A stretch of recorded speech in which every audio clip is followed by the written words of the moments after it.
Uh, Mr. Speaker, we are all human beings. How ironic it is that our colleagues were here just a few minutes ago on the floor discussing the tragedy in Aurora, Colorado. And that was as great an example of what great human beings and how bipartisan we can be in this chamber.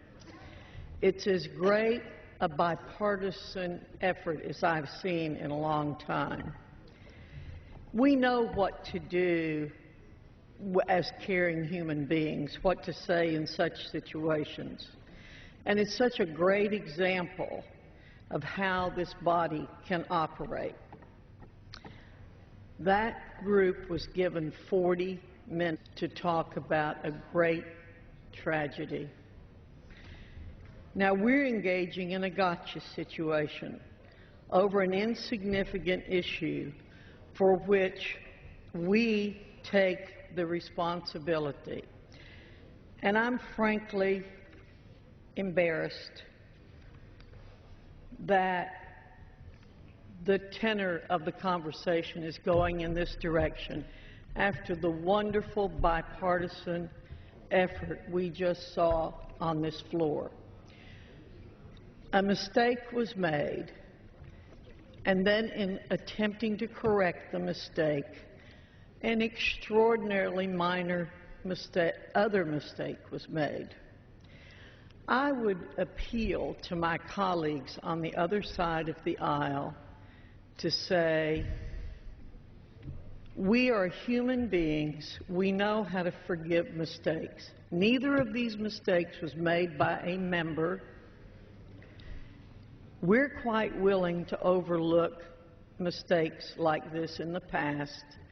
And I think in the spirit of comedy, in the spirit that was established on this floor this morning, we should move on, get to the work that the American people sent us here for, and understand, as was quoted this morning by one of our colleagues, our time is very precious. Don't waste it by playing gotcha games. Well, think about what we discussed earlier. Mr. Polis and I will debate this rule, and we'll do it in a spirit of comedy. That's the way I think we should be operating. Yes, we made a mistake. Yes, a second mistake was made. We acknowledge that. We accept it. Now we'd like to get on to the people's business. First, as regards the tragedy, of course we all come together.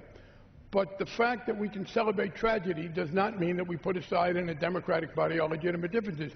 And this is not simply a small mistake, but it is a small mistake in a bill that is about as partisan it gets.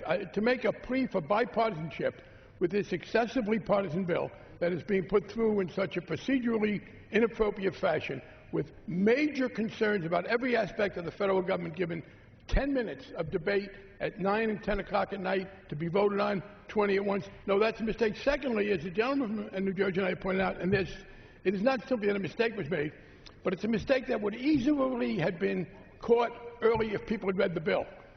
And I stress this because when we did some of the other legislation, financial reform, health care, there was constant repetition of the argument on the Republican side.